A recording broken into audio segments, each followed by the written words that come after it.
ଆଜି ସଣ୍ଡେରେ ଦୌଡ଼ି ଗଲି ମାଛଟା ନେଇ ଆସିଥିଲି ଦେଖୁଛନ୍ତି ମସଲା ବାଟିଦେଲି ଆଉ ପିଆଜ କାଟିଦେଲି ଛୋଟ ମାଛ ଦେଖି ପାରୁଛନ୍ତି ଖାଲି ପାଣିରେ ଭାସୁଛନ୍ତି ଆଉ ବାବୁ ଆମର ବଡ ମାଛ ଭାଜି ଦେଲେନି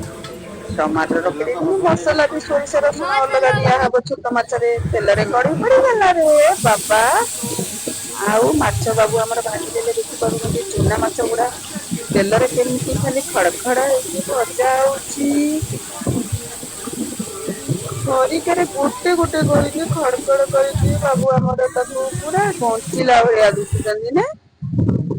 ଭାଜି କେତେ ସାରା ରଖିଦେଲେଣି ଏବେ ତରକାରୀ ପଡିଗଲାରେ ବାବା ଚୁନା ମାଛ ବେସର ହେଇଗଲା ଏଇଟା ଛୋଟ ଚୁନା ମାଛ ଦେଖି ପାରୁଛନ୍ତି ଆଉ ଗୋଟେ ଅଛି ଆମର କଳା ବଇଁଶୀ କଳା ବଇଁଶୀ ନା ଜାଣିଥିବେ ମାଛ ନା ହଉଛି କଳା ବଇଁଶୀ ଆଉ ଆପଣ ମାନେ ଖାଇ ନଥିବେ ଯଦି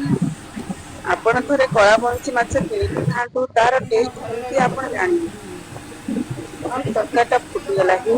ହେଇଗଲା ବାବୁ ଏବେ କାଢି ପକେଇବେ ତରକାରୀ ଆମର ହେଇଗଲା ଦେଖୁଛନ୍ତି ତରକାରୀର କଲର ଝାକାସ ଆସିଛି ସୋରିଷ ବଟା ଛୋଟ ମାଛ ବେସର ଦେଖିପାରୁଛନ୍ତି ଆପଣଙ୍କର ଲୋଭ ହଉଛି ଯଦି ଖାଇବା ପାଇଁ ପଳେଇ ଆସନ୍ତୁ ଜଲଦି ଜଲଦି ମତେ କମେଣ୍ଟରେ କୁହନ୍ତୁ ଆଉ ମୋ ଚ୍ୟାନେଲ ଟାକୁ ଟିକେ ଲାଇକ ସବସ୍କ୍ରାଇବ ସେୟାର କରିଦିଅନ୍ତୁ ଆଉ କମେଣ୍ଟ ଦିଅନ୍ତୁ କମେଣ୍ଟ ଦେଲେ ମୁଁ ଆପଣଙ୍କ କମେଣ୍ଟର ଆନ୍ସର ଦେଇଦେବି ନା ଆଉ ମାଛ ତରକାରୀ ତ ଆଜି ସଣ୍ଡେରେ ଚୁନା ମାଛ ହେଇଗଲା ତାପରେ ଆମେ କଳା ବଇଁଚି ରାନ୍ଧିବା ଆଉ ବାବୁ ତାଙ୍କର ଧୀରେ ଧୀରେ କାଢୁଛନ୍ତି ଗଲା ମାଛ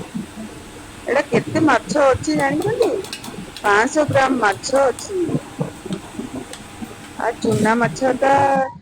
ମୁଁ କହିଲି ରଖିଦବା ଆଖି ପାଇଁ ବହୁତ ଉପକାରୀ ପୁଣି ବାବୁ କଢେଇ ବସି ତେଲ ପକେଇଦେଲେ କଳା ବଇଁଶୀ ରାନ୍ଧିବା ନା ଆଉ ଫୁଟଣ ବି ଛାଡିଦେଲେ ପିଆଜ ବି ପଡିଗଲା ଦେଖି ପାରୁଛନ୍ତି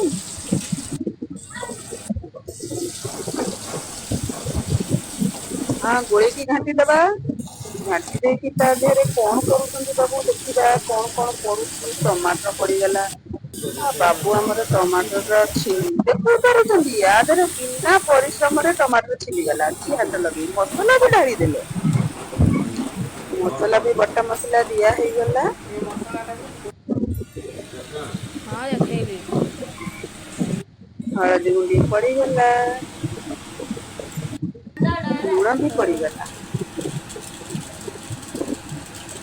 ଆଉ ଚିକେନ ମସଲା ବି ଟିକେ ଦିଆ ହେଇଗଲା ଟେଷ୍ଟ ପାଇଁ ଆପଣ ମାନେ ମାଛ ତରକାରୀରେ ଟିକେ ଚିକେନ ମସଲା ପକେଇ ଦେଖନ୍ତୁ ଲଙ୍କା ଗୁଣ୍ଡ ପଡିଗଲା ପକେଇ ଦେଖିବେ ଟେଷ୍ଟ ଟା ଟିକେ ବଢିଯିବ ଚିକେନ ମସଲା ପକେଇଲେ ବାବୁ ତାଙ୍କର ଘାଣ୍ଟୁଛନ୍ତି ପାଣି ବି ଦେଇଦେଲେ କଷିକି ପାଣି ଦେଇଦେଲେ ଆହା ଝୋଳଟା କି ଚିଟ ଛାଡୁଛି ମାଛ ଗୁଡା ବି ପଡୁଛି ଦେଖିପାରୁନ୍ତୁ ଯେମିତି ନଈରେ ମାଛ ଗୁଡା ପହଁରନ୍ତି ଦେଖୁଛନ୍ତି ଆମର ମସଲାରେ